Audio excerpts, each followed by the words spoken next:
below the knee. My name is Barbara, and to say that life has been good to me would be an understatement.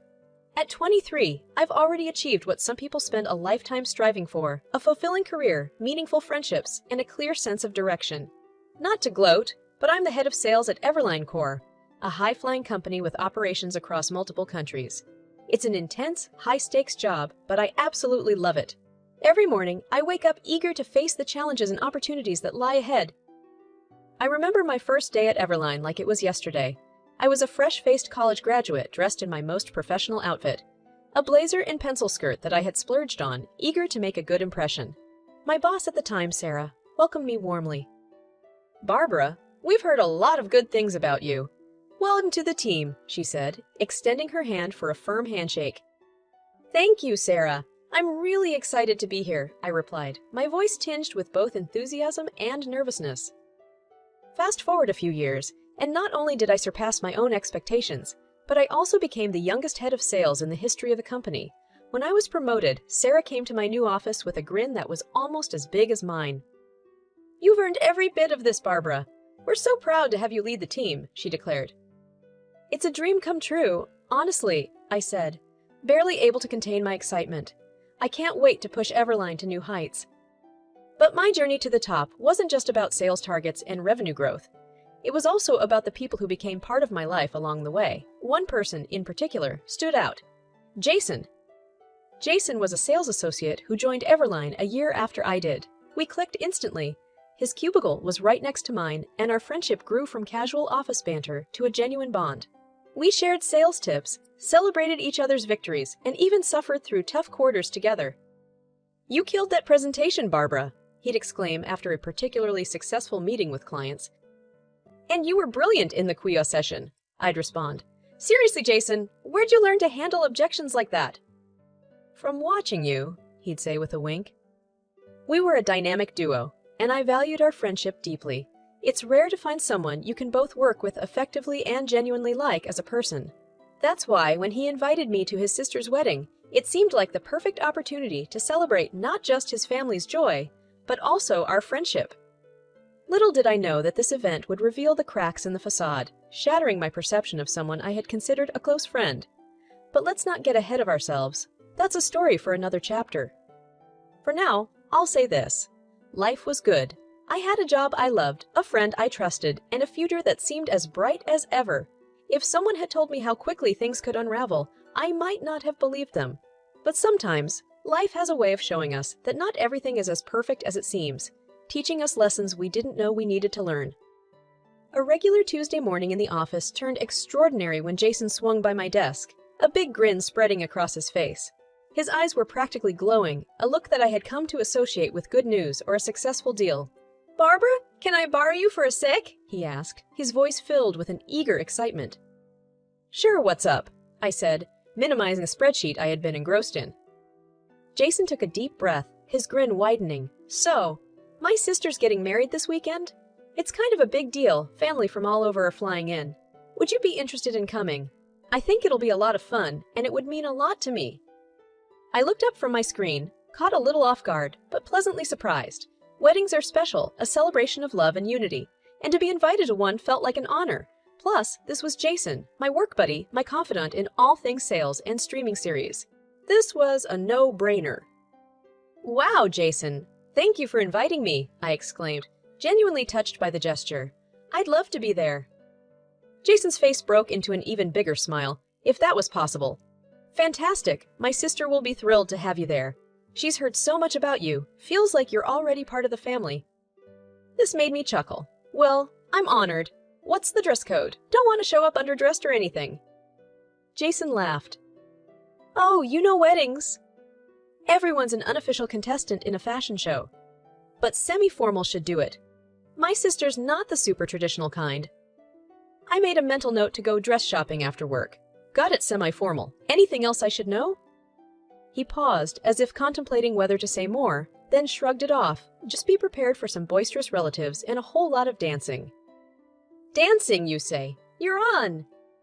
We both laughed, sealing the plan that promised a weekend of fun and celebration. As Jason walked away, a sense of warmth washed over me.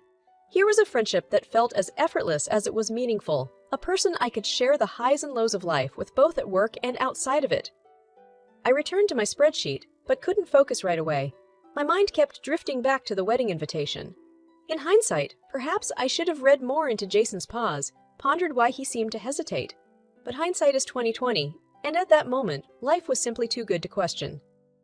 I went back to crunching numbers and planning sales strategies, blissfully unaware that this wedding would be the backdrop against which all my illusions would come crashing down. It would turn out to be an event that tested not just my patience, but my very perception of friendship and loyalty. But for now, I was happy, excited, and completely in the dark about the storm that was brewing. Isn't it funny how life sets you up sometimes? One moment you're on cloud nine, believing that you've got everything figured out, and the next you're plummeting back to earth, a fallen Icarus with burnt wings. But let's not get ahead of the story. The descent comes later. For now, the sky was clear, and I was soaring. The day of the wedding arrived with much anticipation. I had spent hours shopping for the perfect semi-formal dress, a delicate balance of elegance and understatement. It was a lovely off-shoulder gown that hit just below the knee, simple yet sophisticated. I felt confident and excited as I stepped into the opulent ballroom where the wedding was being held. Jason greeted me as I walked in, his face lighting up at the sight of me. "Barbara, you made it! You look fantastic!" "Thank you, Jason. This place looks incredible, and you clean up pretty well yourself," I replied, gesturing to his well-tailored suit. He chuckled. "Well, weddings are a good excuse to look fancy. Come on, let me introduce you to some people." As we mingled with the crowd, I couldn't help but feel like I was part of something special. Jason's family was warm and inviting, and it seemed like I had been seamlessly integrated into the celebration. That feeling, however, was about to be short-lived. We finally got to a table where a woman was sitting, her eyes scanning the room with an air of detachment. This was Melissa, Jason's wife. I had heard about her, but we'd never met. As Jason introduced us, I extended my hand. "Nice to finally meet you, Melissa. Jason speaks highly of you." Melissa took my hand briefly, her grip tepid at best. "Yes, well, he's mentioned you too." A chill ran through me. Her tone was colder than her handshake, but I brushed it off, chalking it up to wedding jitters or some kind of stress. We took our seats, and the ceremony was beautiful. I felt myself getting caught up in the romantic atmosphere, the exchanging of vows, and the promise of eternal love. Then came the reception, and with it, the unveiling of a far less pleasant side of my work. Friend's life. As dinner was served and small talk flowed around the tables, Melissa leaned over and said, "I don't know how they do things where you're from, Barbara, but in our circle, we don't typically wear dresses like that." I looked down at my carefully selected outfit, then back at Melissa, stunned. "I'm sorry you feel that way. I didn't mean to offend anyone." But she didn't stop there. "It's not just the dress, dear. It's your entire demeanor. You're carrying yourself as if you're the guest of honor." I glanced at Jason, who was seated right next to Melissa. He was avoiding eye contact, his gaze fixated on his dinner plate as if it held the secrets to the universe. The weight of what was happening started to sink in. Here I was, at a celebration of love and unity, being singled out and demeaned. The worst part, Jason, the very person who had invited me into this setting, the person who had trusted as a friend, was letting it happen. I clenched my napkin under the table, struggling to maintain my composure. "I'm sorry you feel that way, Melissa. It was not my intention to come across as disrespectful." For a moment, she looked as if she might say more, but she turned her attention back to her meal, leaving me to stew in my own discomfort and rising indignation. It became abundantly clear that I was no longer welcome, not just at this table, but in this chapter of my life that involved Jason. My so-called friend had let me walk into an emotional ambush and did nothing to intervene. Feeling a potent mix of humiliation and betrayal, I decided that I had had enough. Quietly excusing myself, I left the wedding, not looking back, even as my heels clicked faster with each step away from the gathering. As I drove home, I felt a bitter taste in my mouth, a mixture of disappointment and a sense of profound loss. I had lost not just an evening to awkwardness and insult, but possibly a friendship that I had genuinely valued. And as I navigated the winding roads that led me back to my own reality, I couldn't help but wonder, was this friendship ever real to begin with? Little did I know, the unraveling had only just begun. The fallout from the wedding weighed heavily on me over the next couple of days. I couldn't shake off the sense of betrayal and disrespect, a haze that darkened everything, even the bright fluorescent lights of my office.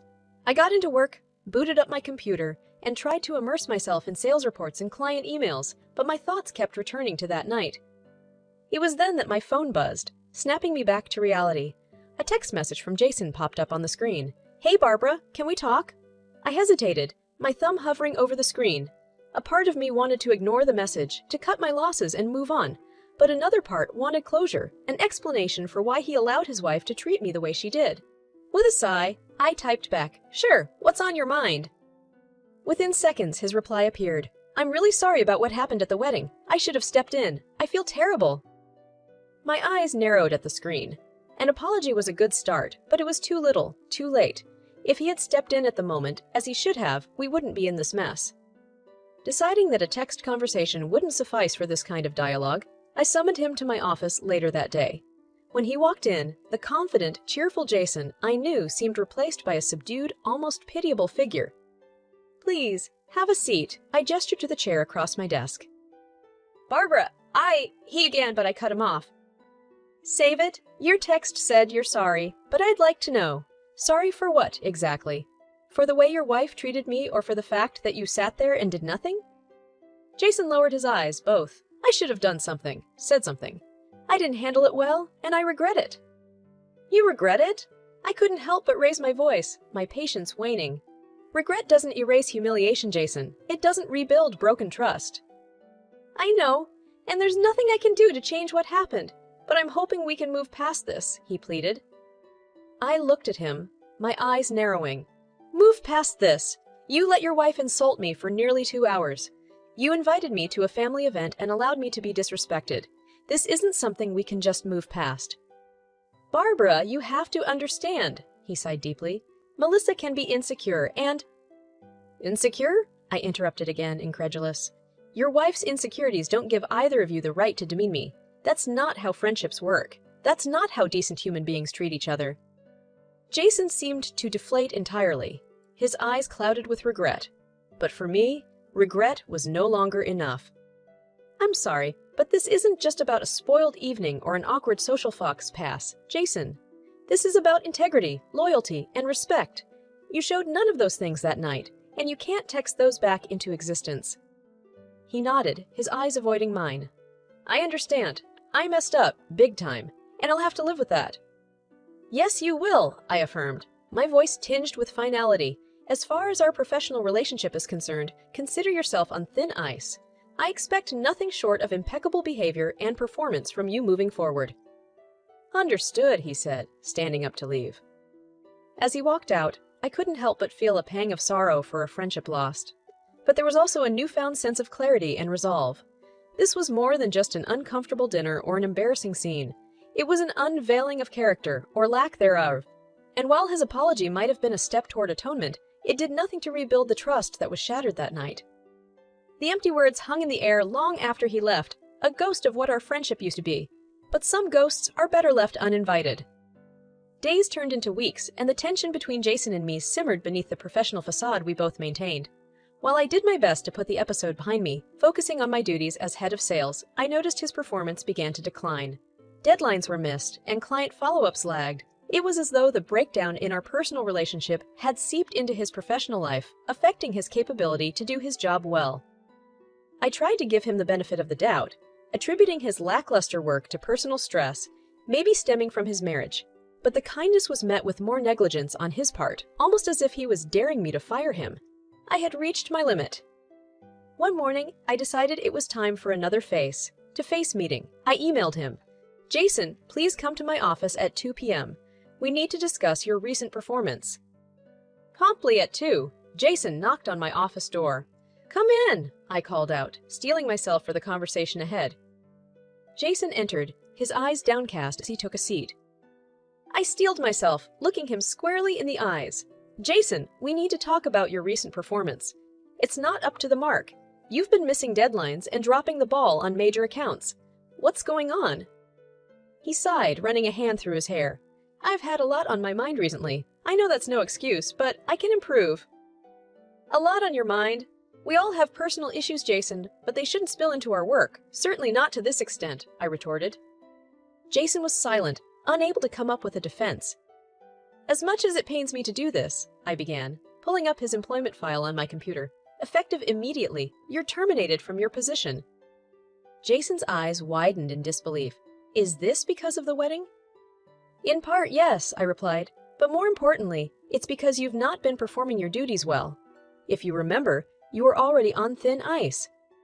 He looked shattered, the weight of the situation finally dawning on him. So, that's it then. You're just going to fire me?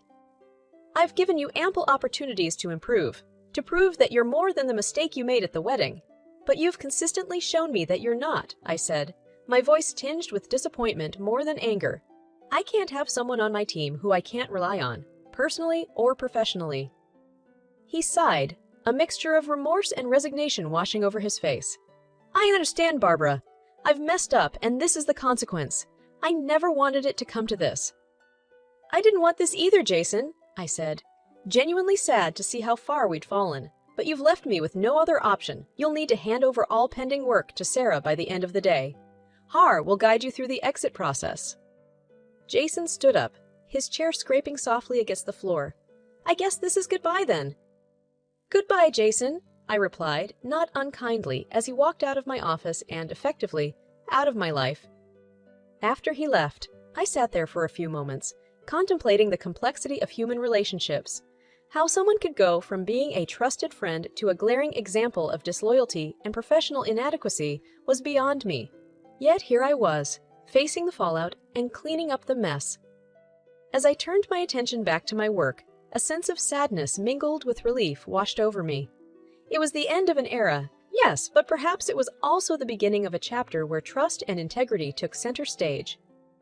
In that moment, I promised myself that, moving forward, I'd be even more cautious about who I let into my life, both professionally and personally, because the lines between the two weren't just blurred, they were deeply intertwined, capable of making or breaking you in more ways than one. My weekend had been rather uneventful. I'd spent the day catching up on chores, indulging in some Netflix, and basically doing everything I could to take my mind off the recent upheavals at work. The Jason saga felt like a distant memory, albeit one that still had a few lingering threads. I was just settling into my cozy reading nook with a cup of tea when a knock echoed at my door. It was odd for someone to visit unannounced, but perhaps it was just a package delivery or a neighbor. I got up and opened the door, and there, standing on my doorstep, was Melissa, Jason's wife. For a moment, time froze. Her presence was the last thing I expected, and my immediate reaction was one of disbelief. What could she possibly want? May I come in? She asked hesitantly, her voice a stark contrast to the accusing tone she had used at the wedding. Reluctantly, I stepped aside to let her enter. What brings you here, Melissa? She took a deep breath, clearly nervous. I came to apologize, Barbara. I've had some time to think, and I realized how horribly wrong I was to treat you the way I did. I eyed her skeptically. That's rich, coming from you. What's the catch, trying to get Jason his job back? No, she shook her head vehemently. This isn't about Jason's job. This is about me making amends. I was terribly, unforgivably wrong, and I see that now. So, you've suddenly had an epiphany, I asked, my tone laced with incredulity. I've had a reality check, she corrected. Jason told me he got fired and why. And while I initially blamed you, it made me look at myself and the role I played in this whole mess. Interesting, I said, taking a sip of my tea. So you now understand that your petty jealousy and lack of manners have consequences? Yes, she nodded, swallowing hard, and I can't undo the past. But I am truly sorry for the way I behaved and for putting Jason in that position. I stared at her, gauging the sincerity in her eyes.